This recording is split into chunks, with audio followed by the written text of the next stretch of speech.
Hello and welcome to Tomar maths classes. आप सभी का स्वागत है तोमर मैथ्स क्लासेस में। तो अभी जो हम यहाँ पे डी प्लस बी के लिए हम यहाँ पे यूनिट कर रहे हैं लीनियर अलजेब्रा में हम यहाँ पे कर चुके हैं। आपने यहाँ पे चेक किया था, कल हमने यहाँ पे रैंक के बारे में चेक किया था कि रैंक हम किसी भी मैट्रिक्स के किस तरीके से निकाल सकते हैं। उसके बाद आपने यहाँ पे चेक किया कि कुछ थ्योरम और कुछ आपके पास प्रॉपर्टीज दी गई थी कि किस तरीके से आप क्या कर सकते हो, यहाँ पे रैंक फाइंड आउट कर सकते हो। किसी भी एक मैट्रिक्स के लिए आप रैंक किस तरीके से निकाल सकते हो, उन सभी कंडीशंस को आपने यहाँ पे चेक किया था।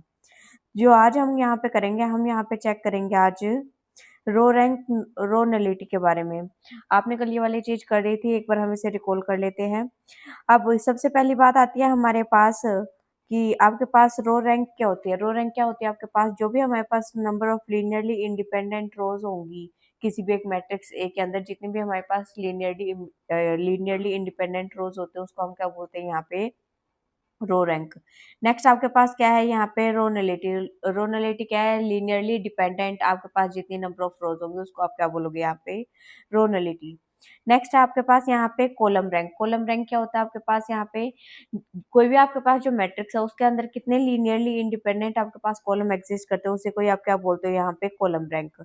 और कॉलम नलिटी क्या है, आपको ये ध्यान रखना है कि रैंक के अंदर लीनियरली इंडिपेंडेंट कॉलम्स को चेक करते हो और नलिटी के अंदर आप किसको चेक करते हो, यहाँ पे लीनियरली डिपेंडेंट कॉलम्स को आप यहाँ पे क्या करोगे, चेक करोगे। नेक्स्ट इसके बाद जो आपके पास आता है, इसके बाद आपके पास यहाँ पे इंपॉर्टेंट प्रॉपर्टी है ये आपके पास, इसको आपको अच्छे से यहाँ पे ध्यान रखना है। Row rank of A plus nullity of A आपके पास किसके इक्वल होती है, ऑर्डर ऑफ ए। कोई भी आपके पास जो मैट्रिक्स है, हमारे पास मान लेते हैं कोई भी एक मैट्रिक्स है, हमने एक मैट्रिक्स मानी है यहाँ पे ए हमने यहाँ पे मैट्रिक्स कंसिडर की। हम यहाँ पे अपर ट्रायंगुलर मैट्रिक्स अगर कंसिडर कर लेते हैं, हम मान लेते हैं आपके पास जो मैट्रिक्स है ये इस टाइप की मैट्रिक्स है आपके पास, 4 3 2 0 0 0। ये आपने अपर ट्रायंगुलर कोई भी एक मैट्रिक्स लिया इसमें। अब देखो इसमें रैंक ऑफ ए क्या आएगी आपके पास, रैंक ऑफ ए इसके अंदर कितने है, लीनियरली इंडिपेंडेंट रोज आप चेक करो कितनी है, 1 2। तो आपके पास कितनी है, यहाँ पे 2 है, तो रैंक ऑफ ए कितनी आ जाएगी, 2। अब बात करेंगे यहाँ पे नलिटी की। नलिटी ऑफ ए आपके पास कितनी आएगी, यहाँ पे आपके पास कितनी है, आपके पास यहाँ पे लीनियरली डिपेंडेंट कितनी है आपके पास, यहाँ पे 1 रो है हमारे पास, ओनली 1। तो रैंक ऑफ ए प्लस में अब चेक करो, जो हमारे पास ये मैट्रिक्स थी ये कितने ऑर्डर की थी आपके पास, 3x3 ऑर्डर की मैट्रिक्स थी आपके पास। ये आपके पास जो ये मैट्रिक्स है ये 3x3 ऑर्डर की है। तो अब आप चेक करो, rank of A plus nullity of A आपके पास किसके इक्वल होगी, यहाँ पे ऑर्डर ऑफ ए के इक्वल रहेगी। चेक करो यहाँ पे रैंक ऑफ ए कितनी आई है आपके पास, 2। नलिटी कितनी आई है, 1। 2 प्लस में 1 कितना आ जाएगा, यहाँ पे आपके पास 3 आ जाएगा। तो इसका मतलब ये इस कंडीशन को क्या कर रहा है, यहाँ पे सेटिस्फाई कर रहा है। तो इस तरीके से आप क्या फाइंड आउट कर सकते हो, रैंक और नलिटी फाइंड आउट कर सकते हो। नेक्स्ट आपके पास क्या दिया गया है, कॉलम रैंक। अगर आप निकालते हो किसी भी एक मैट्रिक्स की और कॉलम नलिटी को क्या करोगे, चेक करोगे, तो number of columns of A के वो किसके आती है, यहाँ पे इक्वल आती है। या फिर आप इस प्रॉपर्टी को कॉलम की जगह आपके पास रो भी दिया अगर आप किसी भी एक मैट्रिक्स की रो रैंक फाइंड आउट करो, रो नलिटी फाइंड आउट करोगे, तो वो किसके इक्वल आएगी, नंबर ऑफ रोज ऑफ जितने भी ए मैट्रिक्स के अंदर रोज है उसके इक्वल आती है हमारे पास। क्लियर है। अब इसके बाद जो नेक्स्ट आपके पास यहाँ पे कुछ प्रॉपर्टीज दी गई हैं, इनको आपको यहाँ पे ध्यान रखना है। फर्स्ट प्रॉपर्टी आपके पास यहाँ पे क्या है, मैट्रिक्स अगर आप कोई भी एक मैट्रिक्स भी ऑब्टेन करते हो, कोई भी अगर आपके पास एक मैट्रिक्स है, मैट्रिक्स ए के ऊपर आप कुछ ना कोई ना कोई यहाँ पे क्या करा रहे हो, एलिमेंट्री ऑपरेशंस लगा रहे हो। एलिमेंट्री ऑपरेशन लगाने के बाद एक आपके पास एक न्यू मैट्रिक्स आई, मान लेते हैं हमारे पास ये मैट्रिक्स ये है। इस मैट्रिक्स के ऊपर हमने कुछ ना कुछ यहाँ पे क्या लगाए, ऑपरेशन लगाए। मान लेते हैं हमने R1 में लगाया कुछ, R2 प्लस में R1 हमने लगाया है। अब इसी तरीके से आपने R2 में भी लगा दिया हाफ ऑफ R2। तो इसके बाद जो हमारे पास इन ऑपरेशन लगने के बाद जो आपके पास एक मैट्रिक्स बी आएगी, यहाँ पे जो मैट्रिक्स बी आएगी इसका जो रैंक होएगा हमारे पास, इसकी बात कर रहे हैं, जो रैंक ऑफ बी होगा आपके पास वो कैसा होगा, लेस देन इक्वल टू होगा आपके पास रैंक ऑफ ए मैट्रिक्स के। इस चीज का आपको क्या रखना है, यहाँ पे ध्यान रखना है। अगर रैंक ऑफ बी अगर आपको यहाँ पे निकालना है तो रैंक ऑफ ए में हम इस तरीके से भी इसे यहाँ पे लिख सकते हैं। तो इस चीज को आपको यहाँ पे ध्यान रखना है कि आप किस तरीके से यहाँ पे क्या कर रहे हो, इसे अप्लाई कर रहे हो।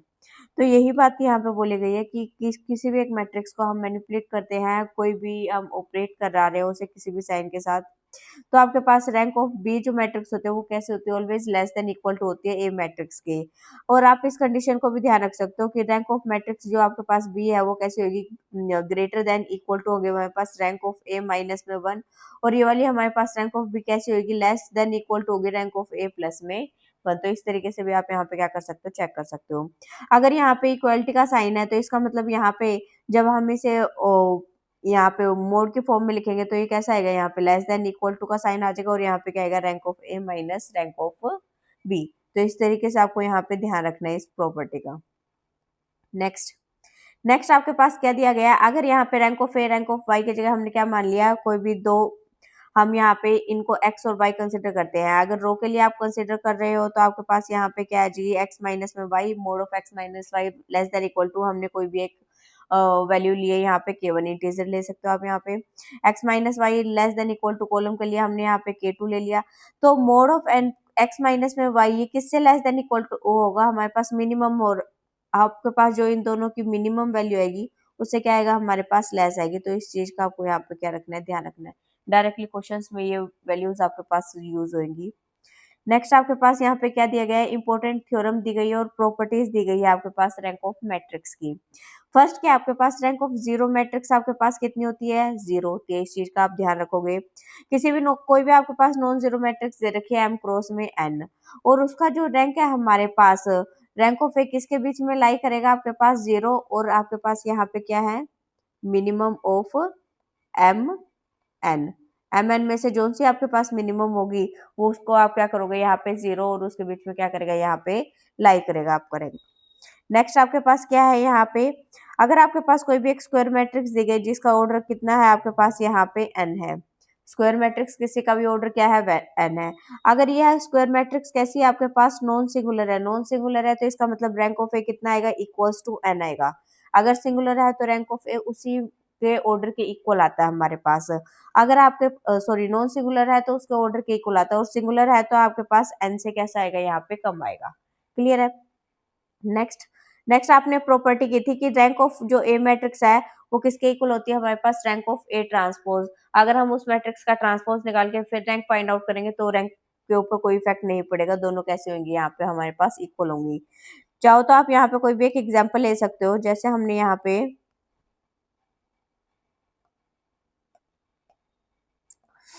जैसे हम यहाँ पे कोई भी एक मैट्रिक्स ले लेते हैं।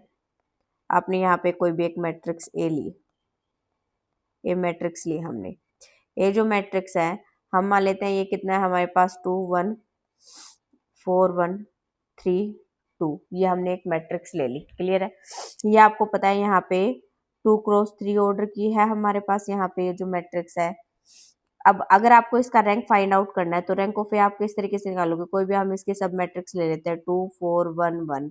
अब इसका रैंक फाइंड, अब इसका डिटरमिनेंट निकालो कितना आएगा, 2 माइनस में 4 तो वैल्यू कितनी आएगी आपके पास, -2 आएगी कि नहीं आएगी, -2 आएगी आपके पास। अगर ये -2 आ रही है तो इसका मतलब ये कैसी है आपके पास, नॉट इक्वल टू जीरो है। अगर आपको पता है डिटरमिनेंट ऑफ ए कैसा आ जाए, नॉट इक्वल टू आ जाए, मतलब नॉन सिंगुलर आ जाए, तो रैंक ऑफ मैट्रिक्स किसके इक्वल आ जाती है, उसके ऑर्डर के इक्वल आ जाती है। इसका ऑर्डर कितना है, 2 क्रॉस 2 का है, तो इसका ऑर्डर कितना आ जाएगा, रैंक ऑफ ए की कितनी आ जाएगी, 2 आ जाएगी।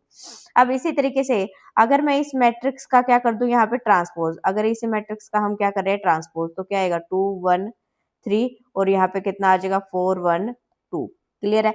अब इसका हम कोई भी हम ये वाली क्या उठा रहे हैं, यहाँ पे ये वाली मैट्रिक्स उठा रहे हैं, तो यहाँ पे कितना आएगा इस मैट्रिक्स का, यहाँ पे डिटरमिनेंट 2 माइनस में 4 तो कितना आएगा, इसका भी -2, इसका मतलब नॉट इक्वल टू जीरो आ रहा है ये भी हमारे पास। तो इसका मतलब रैंक ऑफ मैट्रिक्स इस केस में भी हमारे पास कितनी आएगी, यहाँ पे रैंक ऑफ मैट्रिक्स इस केस में भी आपके पास रैंक ऑफ ए कितनी आ जाएगी, यहाँ पे 2 आ जाएगी। अब चेक करो रैंक ऑफ ए भी आपके पास कितनी आई है, 2 आई है, और रैंक ऑफ ए जो ट्रांसपोज निकाली है आपने वो भी कितनी आई है आपके पास, यहाँ पे 2 आई है। तो इसका मतलब ये दोनों कैसी हैं, हमारे पास इक्वल है। तो इस तरीके से आप फाइंड आउट कर सकते हो इजिली।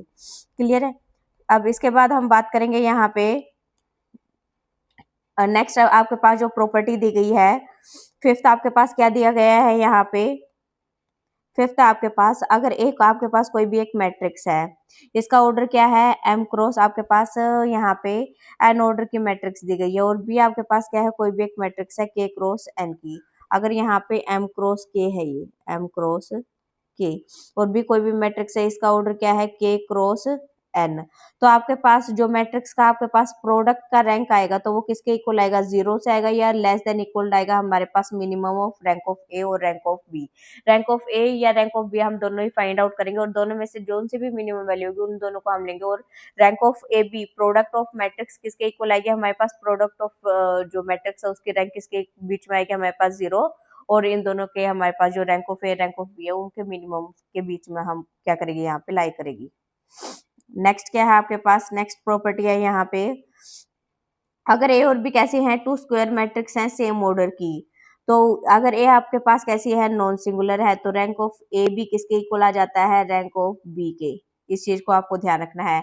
अगर ए भी कोई भी दो स्क्वायर मैट्रिक्स हैं और दोनों का ऑर्डर कैसा है हमारे पास सेम, ए कैसी आपके पास नॉन सिंगुलर है, ए नॉन सिंगुलर है, तो रैंक ऑफ ए बी किसके इक्वल आ जाएगा, रैंक ऑफ बी के इक्वल आ जाएगा। अब ए और बी कोई भी दो मैट्रिक्स है सेम ऑर्डर की, then rank of A plus में बी, अगर एडिशन करते हो दोनों ही मैट्रिक्स का आप और उसका रैंक निकालते हो, तो ऑलवेज वो किससे छोटा आएगा हमारे पास, rank of A plus rank of B से। क्लियर है। नेक्स्ट आपके पास क्या दिया गया है, रैंक ऑफ, हमारे पास मैट्रिक्स चेंज नहीं होगा जब जैसे हम किसी को भी आपके पास क्या है, कोई भी मैट्रिक्स है उसको प्री या पोस्ट मल्टीप्लाई करते हो एक किसी भी नॉन सिंगुलर मैट्रिक्स है, तो उसके रैंक के ऊपर कोई इफेक्ट नहीं पड़ेगा यहाँ पे। नेक्स्ट आपके पास जो यहाँ पे नेक्स्ट आपके पास यहाँ पे पॉइंट दिया गया है, अगर एक कोई भी आपके पास स्क्वायर मैट्रिक्स है जिसका ऑर्डर कितना है एन, तो rank of A plus nullity of A किसके इक्वल होगी, आपके पास एन के इक्वल होगी। अभी आपने ये ऊपर थ्योरम पढ़ी थी। अब इसी तरीके से आपके पास रैंक ऑफ ए बी किससे लेस देन इक्वल टू आएगा, nullity of A plus nullity of B. Nullity of product of A B किसके लेस देन आता है, nullity of A nullity of B. Nullity वाले में भी सेम थ्योरम क्या कर रही है, अप्लाई हो रही है, जैसे हमारे पास रैंक के केस में हो रही थी। चेक करो, रैंक के केस में आपने यही चीज अभी पढ़ी थी, आपने यही चीज किया है अभी। ये रैंक का केस था और ये नलिटी का। क्लियर है। यहाँ पे एडिशन में हो रहा है यहाँ पे हमारे पास, और यहाँ पे क्या है, प्रोडक्ट में। क्लियर है। तो इस तरीके से आप क्या रखोगे, यहाँ पे ध्यान रखोगे, nullity of A plus B आएगा यहाँ पे, दोनों ही किस में आएंगे, एडिशन में आएंगे, प्रोडक्ट में नहीं आएंगे। क्लियर है।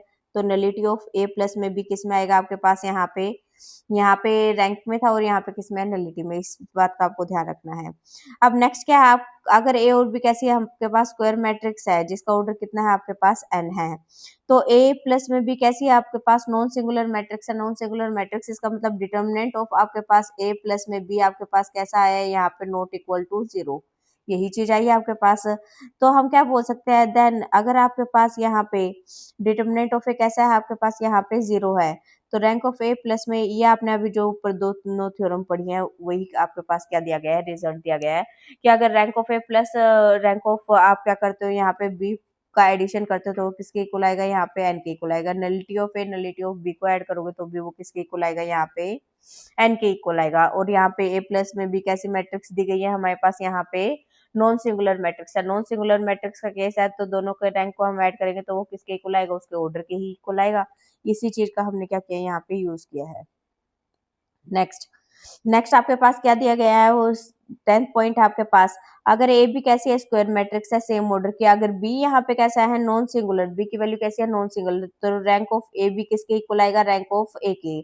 अगर आपके पास इफ ए कैसा दिया जाता है, ए इज नॉन सिंगुलर, ए कैसा दिया जाता है हमारे पास, नॉन सिंगुलर। नॉन सिंगुलर मतलब ए की वैल्यू कैसी है, डिटर्मिनेंट ऑफ ए कैसा है, not equal to zero. Non singular की कंडीशन यही है।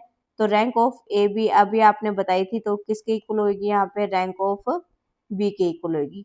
इन दोनों कंडीशन को ध्यान रखना, अगर बी नॉन सिंगुलर है तो इसके ही इक्वल होगी हमारे पास, अगर ए नॉन सिंगुलर है तो हमारे पास इसके इक्वल होगी मैट्रिक्स की कंडीशंस। नेक्स्ट आपके पास दिया गया है 11th, अगर ए और बी कैसी है, कोई भी दो स्क्वायर मैट्रिक्स है, उनका ऑर्डर अगर सेम है, तो रैंक ऑफ, अगर प्रोडक्ट करते हो दोनों मैट्रिक्स का, दोनों का रैंक हमारे पास कैसा नहीं आएगा, यहाँ पे इक्वल नहीं आएगा। इस कंडीशन को आपको यहाँ पे ध्यान रखना है। नेक्स्ट आपके पास पॉइंट दिया गया है, अगर आपके पास कोई भी एक मैट्रिक्स है जिसका हमारे पास ऑर्डर कितना है, एन क्रॉस एन ऑर्डर किया है, तो रैंक ऑफ ए आपके पास कितना आएगा, एन किस केस में आएगा, अगर आपके पास इसका जो डिटर्मिनेंट है वो कैसा आता है, यहाँ पे आपके पास जो ये मैट्रिक्स आती है, ये मैट्रिक्स कैसी आएगी आपके पास, नॉन सिंगुलर आएगी। डिटर्मिनेंट कैसा आएगा इसका, नॉट इक्वल टू 0। क्लियर है। तो रैंक ऑफ ए किसके इक्वल आ जाती है हमारे पास, ए के इक्वल आ जाती है, एन के इक्वल आ जाती है, जो इस मैट्रिक्स की क्या है हमारे पास ऑर्डर है, रैंक ऑफ ए। क्लियर है। तो इस चीज का आप क्या रखोगे, यहाँ पे ध्यान रखोगे। नेक्स्ट आपके पास क्या है, the rank of the matrix remains, हमारे पास मैट्रिक्स के रैंक में कोई चेंज नहीं होगा अगर हम उस पर कोई भी एलिमेंट्री रो या कॉलम ऑपरेशन लगाते हैं। तो इस बात का भी आप ध्यान रखोगे यहाँ पे। नेक्स्ट आपके पास प्रॉपर्टी दी गई है, अगर कोई भी एक मैट्रिक्स है आपके पास यहाँ पे, एक सेकेंड, अगर आपके पास कोई भी एक मैट्रिक्स है यहाँ पे ए कोई भी एक मैट्रिक्स है, ये कैसी होगी हमारे पास, row equivalent to a row echelon form. किस केस में बोल सकते हैं, अगर इसके पास आर नॉन जीरो कैसी रोज एग्जिस्ट करती है तो इसका रैंक कितना आ जाएगा हमारे पास, जितनी नॉन जीरो रोज होंगी उतना ही उसका क्या होगा, रैंक होगा। अगर रो एक्लन फॉर्म की अगर बात करें तो आपको सिर्फ एक ही चीज ध्यान रखनी है, जितनी भी नंबर ऑफ नॉन जीरो रोज होंगी उतना ही आपके पास कितना क्या हो जाएगा, उसका रैंक हो जाएगा। अगर आर नॉन जीरो रोज है तो आर उसका रैंक हो जाएगा। अगर आपके पास आर की जगह कोई और वैल्यू दी जाए, पी नॉन जीरो रोज दी जाए, तो आपके पास उसका पी क्या हो जाएगा, रैंक हो जाएगा। नेक्स्ट क्या आपके पास, rank of real skew symmetric matrix can not be 1। अगर आपके पास रियल स्क्यू सिमेट्रिक मैट्रिक्स का रैंक क्या नहीं हो सकता, यहाँ पे 1 नहीं हो सकता। नेक्स्ट पॉइंट आपके पास, जो रैंक स्क्यू सिमेट्रिक मैट्रिक्स का होता है ओड ऑर्डर के केस में, स्क्यू सिमेट्रिक मैट्रिक्स अगर ओड ऑर्डर के केस में बोला जाए तो उसका रैंक कितना होगा, ऑलवेज 0 होगा। अगर आपके पास रियल स्क्यू सिमेट्रिक मैट्रिक्स दी गई है तो उसका रैंक कभी भी क्या नहीं हो सकता, 1 नहीं हो सकता। इस छोटे छोटे पॉइंट्स को आपको ध्यान रखना है, डायरेक्टली ये एमसीक्यू फॉर्मेट में थ्योरेटिकल पार्ट में ही आपसे पूछे जा सकते हैं। नेक्स्ट आपके पास क्या दिया गया है, if the rank of real symmetric matrix B 1, अगर आपके पास रैंक रियल सिमेट्रिक मैट्रिक्स दिया हो तो उसका कितना होगा, 1। Then the diagonal elements matrix कैसे होंगे, यहाँ पे कांट बी ऑल 0। आपको ध्यान रखना है कि डायगोनल एलिमेंट्स जो आपके पास क्यू सिमेट्रिक मैट्रिक्स का केस है उसमें आपके पास डायगोनल एलिमेंट कैसे होते हैं, सारे 0 होते हैं। और आपके पास अगर सिमेट्रिक मैट्रिक्स का केस दिया जाए तो उसमें आपके पास सारे डायगोनल एलिमेंट्स 0 नहीं होंगे। और रैंक इसका हमारे पास सिमेट्रिक मैट्रिक्स के केस में कितना आएगा, आपके पास 1 आएगा। स्क्यू सिमेट्रिक मैट्रिक्स का रैंक आपके पास, रियल स्क्यू सिमेट्रिक मैट्रिक्स की अगर हम बात करते हैं तो उसका रैंक कभी 1 नहीं होता है। आपके पास जो डायगोनल एलिमेंट होते हैं स्क्यू सिमेट्रिक मैट्रिक्स के वो कैसे होते हैं, इक्वल टू 0 होते हैं। और आपके पास यहाँ पे ध्यान रखना, आपको जो रैंक होता है स्क्यू सिमेट्रिक मैट्रिक्स का वो ऑड ऑर्डर के केस में कैसा होता है, आपके पास यहाँ पे 0 होता है। तो इन छोटी छोटी प्रॉपर्टीज को आपको यहाँ पे ध्यान रखना है, डायरेक्टली यहाँ से क्वेश्चंस बनते हैं। नेक्स्ट आपके पास क्या दिया गया है, अगर आपके पास कोई भी एक अगर आपके पास यहाँ पे m क्रॉस n की मैट्रिक्स है कोई भी, अगर इसे हम क्या बोल सकते हैं, फुल रो रैंक हम इसे कब बोलेंगे, if it's rank is m। अगर रैंक क्या हो जाए हमारे पास, रोज कैसी आ जाए हमारे पास इसकी, लीनियरली इंडिपेंडेंट, सारी की सारी रोज कैसे आ जाए, लीनियरली इंडिपेंडेंट। तो उस केस में हम क्या बोलेंगे, फुल रो रैंक बोलेंगे कि उसमें कोई भी हमारे पास आपके पास 0 रो क्या नहीं करेगी, एग्जिस्ट नहीं करेगी, सारी की सारी नॉन 0 रोज होंगी। इस तरीके से आप क्या रख सकते हो, यहाँ पे ध्यान रख सकते हो। नेक्स्ट आपके पास क्या है, अगर रैंक ऑफ ए कैसी होगी हमारे पास, number of columns of A. Then अगर रैंक ऑफ ए किसके इक्वल है, number of columns of A के इक्वल है आपके पास, इसका मतलब ए भी किसके इक्वल होगी, आपके पास बी के इक्वल होगी। अगर रैंक ऑफ बी किसके इक्वल है, number of rows of B के इक्वल है, तो आपके पास रैंक ऑफ ए भी किसके इक्वल आएगी, यहाँ पे ए के इक्वल आएगी। तो इन छोटी छोटी प्रॉपर्टीज को आपको यहाँ पे ध्यान रखना है। नेक्स्ट आपके पास, if m cross n matrix, आपके पास कोई भी a मैट्रिक्स है जिसका ऑर्डर क्या है, m क्रॉस n, इसको हम फुली कॉलम रैंक कब बोलेंगे, जब इसके सारे के सारे कॉलम्स कैसे होंगे, आपके पास नॉन जीरो होंगे। तो उस केस में हम कॉलम्स को कैसे बोल सकते हैं, सारे कॉलम्स कैसे हैं, लीनियरली इंडिपेंडेंट है। नेक्स्ट आपके पास क्या दिया गया है, अगर ये और भी आपके पास कोई भी n रोज स्क्वायर मैट्रिक्स है तो आपके पास रैंक ऑफ ए बी, आपके पास जो प्रोडक्ट है वो किसके इक्वल होता है, यहाँ पे greater than equal to rank of A plus rank of B minus N. तो इस छोटी सी प्रॉपर्टी को भी आपको यहाँ पे ध्यान रखना है। नेक्स्ट आपके पास क्या दिया गया, अगर ए थीटा आपके पास क्या है, कॉन्जुगेट ट्रांसपोज है ऑफ ए का। अब आपको पता है जो ए आपके पास हमने यहाँ पे हर्मिशियन मैट्रिक्स की थी, हर्मिशियन मैट्रिक्स के केस में ए जो ये आपके पास था, ए ट्रांस कॉन्जुगेट होता है। इसका मतलब ए का हम कॉन्जुगेट करके ट्रांसपोज कर दें, या फिर हम ए ट्रांसपोज कर ए मैट्रिक्स का ट्रांसपोज करके आप क्या कर दो यहाँ पे कॉन्जुगेट कर दो, तो दोनों ही कैसे होते हैं आपस में इक्वल होते हैं। और ट्रांस कॉन्जुगेट को हमने किससे नोटेशन दिया है यहाँ पे थीटा से दिया है। क्लियर है। अगर आपके पास कोई भी ट्रांस कॉन्जुगेट यहाँ पे दिया गया है तो rank of A trans conjugate की अगर हम बात करते हैं तो वो किसके इक्वल आता है, रैंक ऑफ ए की इक्वल आता है। और रैंक ऑफ ए इंटू में ए ट्रांस कॉन्जुगेट करते हो तो वो भी किसके इक्वल आएगा, आपके पास रैंक ऑफ ए के इक्वल ही आएगा। क्लियर है। तो इन छोटी छोटी प्रॉपर्टीज को आपको यहाँ पे ध्यान रखना है। नेक्स्ट नेक्स्ट आपके पास थ्योरम दी गई है। थ्योरम किसके ऊपर है आपके पास, ये मैट्रिक्स के आपके पास क्या दी गई है, यहाँ पे थ्योरम दी गई है। अगर ये आपके पास कोई भी एक मैट्रिक्स है एम क्रॉस एन ऑर्डर की, एम कोई भी एक मैट्रिक्स है, ए कोई भी मैट्रिक्स है एम क्रॉस एन ऑर्डर की, देन ये दोनों स्टेटमेंट्स कैसी होंगे आपके पास यहाँ पे ट्रू होंगे। फर्स्ट में क्या बोला गया है, अगर ए कैसी है इन्वर्टेबल है एंड ए बी का प्रोडक्ट कैसा है इक्वल टू 0, तो आपके पास यहाँ पे कोई भी एक मैट्रिक्स बी ऐसी एग्जिस्ट करेगी जो कैसी होगी यहाँ पे इक्वल टू 0। ए कैसी है इन्वर्टेबल है तो ए बी का प्रोडक्ट हमारे पास कैसा दिया हुआ है, 0 दिया हुआ है। और ए बी का प्रोडक्ट तभी 0 आएगा हमारे पास अगर बी मैट्रिक्स कैसी होगी यहाँ पे आपके पास 0 होगी। तो इसी कंडीशन को आपको ध्यान रखना है। अगर ए मैट्रिक्स नॉन इन्वर्टेबल है, कैसी है, नॉन इन्वर्टेबल है, तो उस केस में आपके पास ए बी का प्रोडक्ट कैसा है, यहाँ पे आपके पास इक्वल टू 0 दिया गया है। इसका मतलब ये नहीं है कि बी की वैल्यू इस केस में कैसे होगी, 0 होगी हमारे पास। नॉन इन्वर्टेबल हमारे पास दिया गया है यहाँ पे। क्लियर है। और इस केस में कैसा था आपके पास, इन्वर्टेबल दिया गया था। इन्वर्टेबल का मतलब क्या है, हमारे पास यहाँ पे इनवर्स क्या करेगा, एग्जिस्ट करेगा। और नॉन इन्वर्टेबल में हमारे में इनवर्स एग्जिस्ट नहीं करेगा। क्लियर है। इस चीज को आपको यहाँ पे ध्यान रखना है। नेक्स्ट आपके पास है, अगर ये आपके पास कोई भी क्या है, एक आइडम्पोटेंट मैट्रिक्स है। कैसी मैट्रिक्स है, आइडम्पोटेंट। आइडम्पोटेंट मैट्रिक्स कौन सी होती है, अगर जो कोई भी ए मैट्रिक्स का हम क्या कर रहे हैं यहाँ पे स्क्वायर कर रहे हैं और वो किसके इक्वल आ जाता है, ए के ही इक्वल आ जाता है, तो इस केस में हम क्या बोलते हैं कि जो ए मैट्रिक्स है वो कैसी है, हमारे पास आइडम्पोटेंट है। तो हम क्या बोल सकते हैं, देन आई माइनस में ए बी क्या आएगी हमारे पास, आइडम्पोटेंट मैट्रिक्स आएगी। तो रैंक ऑफ ए को ऐड कर रहे आई माइनस में ए, तो वो भी हमारे पास आई क्या है यहाँ पे, आइडेंटिटी मैट्रिक्स है। तो किसके इक्वल आएगा यहाँ पे, ऑर्डर के इक्वल आएगा। इस बात का आपको यहाँ पे ध्यान रखना है। नेक्स्ट आपके पास यहाँ पे, अगर ए आपके पास कैसी है, यहाँ पे आइडम्पोटेंट मैट्रिक्स थी, यहाँ पे कैसी मैट्रिक्स है, निलपोटेंट। निलपोटेंट मतलब ए की हम हमारे पास एक ऐसा ही इंडेक्स ए की पावर अगर एम हम ले तो इसकी वैल्यू क्या बना दे, ये 0 बना दे। और एम कैसा होगा हमारे पास, लीस्ट पॉजिटिव इंटीजर होगा, जो से क्या बना रहा होगा हमारे पास यहाँ पे 0 बना रहा होगा।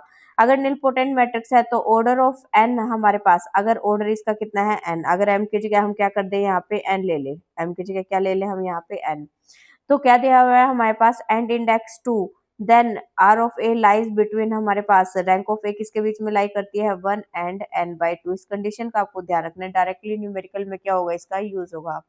अगर आपके पास कोई भी एक निलपोटेंट मैट्रिक्स दी गई है और आपके पास यहाँ पे क्या दिया हुआ है, देन उस केस में आपके पास जो उसका रैंक है वो किसके बीच में लाई करेगा, 1 टू एन बाई 2 के बीच में वो क्या करेगा, यहाँ पे लाई करेगा। क्लियर है।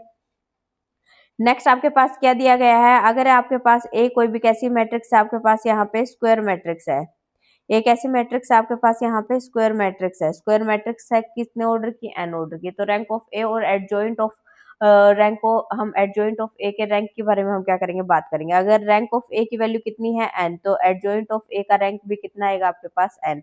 मतलब रैंक ऑफ ए निकालो या रैंक ऑफ एडजॉइंट ऑफ ए, दोनों कैसे आएंगे यहाँ पे आपके पास, इक्वल आएंगे अगर स्क्वायर मैट्रिक्स है।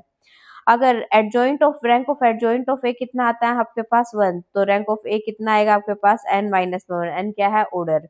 अगर एडजॉइंट ऑफ ए का रैंक कितना दिया है 1 और हमारे पास रैंक ऑफ ए, मान लो हमारे पास ए मैट्रिक्स का जो ऑर्डर है वो कितना दिया गया है यहाँ पे 3, अगर एन की वैल्यू कितनी दी जाए, यहाँ पे 3 दी जाए, तो यहाँ पे रैंक ऑफ ए मैं कैसे निकालूंगी, और क्या गिवन हो हमारे पास, रैंक ऑफ एडजॉइंट ऑफ ए का जो रैंक है आपके पास वो कितना है आपके पास यहाँ पे 1।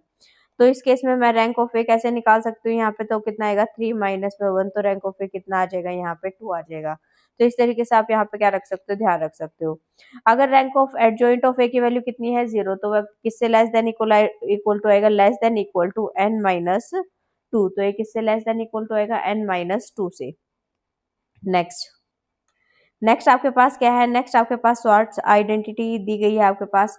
इसको आपको यहाँ पे ध्यान रखना है। अगर A1 A2 AN तक हमने यहाँ पे क्या लिए, यहाँ पे आपके पास सीरीज चल रही है, इसी तरीके से B1 B2 BN ये कैसे आपके पास रियल नंबर है। दो आपके पास यहाँ पे सीरीज है, एक A1 A2 A3 up to AN तक चल रही है, दूसरे हमारे पास B1 B2 B3 up to BN तक यहाँ पे चल रही है।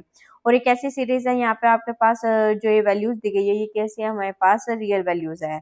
देन अगर हम इन सभी नंबर्स का क्या करते हैं, स्क्वायर करके एडिशन कराते हैं, इसी तरीके से हमने बी वाले नंबर्स का भी क्या किया, स्क्वायर किया है, देन ऐड किया है, और उन दोनों को हम क्या करा रहे हैं, यहाँ पे मल्टीप्लाई करा रहे हैं, तो वो ऑलवेज किससे ग्रेटर देन इक्वल टू आएगा, B1 A1 plus A2 B2 plus up to सोन हमारे पास चलेगा AN BN।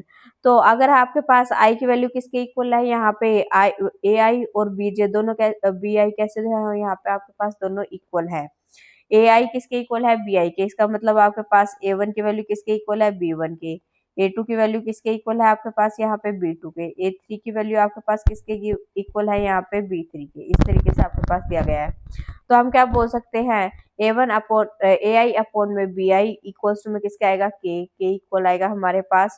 और ये किन सभी वैल्यूज के लिए यहाँ पे एग्जिस्ट करेगा, फॉर ऑल आई के सभी वैल्यूज के लिए यहाँ पे क्या करेगा, यहाँ पे एग्जिस्ट करेगा। तो आज जो हमने किया, आज हमने यहाँ पे स्वार्ट्स आइडेंटिटी तक कंप्लीट किया है। इसके बाद हम पहले रैंक ऑफ मैट्रिक्स से आपके पास जितने भी क्वेश्चंस बनते हैं आपके पास इंपॉर्टेंट, उन सभी को हम यहाँ पे डिटेल में कवर करेंगे। उसके बाद इससे जो नेक्स्ट टॉपिक है हमारा, उसको हम यहाँ पे कंटिन्यू करेंगे, जहाँ पे हम आइगन वेक्टर, आपके पास कैरेक्टरिस्टिक्स इक्वेशन क्या होती है, कैरेक्टरिस्टिक्स रूट कैसे निकाल सकते हैं हम यहाँ पे, तो उन सभी के बारे में हम यहाँ पे क्या करेंगे, चेक करेंगे। और इससे पहले आपको एक टॉपिक और करना है, जो सिस्टम ऑफ इक्वेशन है, उसको भी हम यहाँ पे क्या करेंगे, इसके साथ ही कवर करेंगे। तो आज के लिए इतना ही, मिलते हैं इसे नेक्स्ट क्लास में। और ऐसी ही वीडियोस आपके लिए आती रहेंगी, ज़्यादा से ज़्यादा अपने फ्रेंड्स के साथ इसे शेयर करें।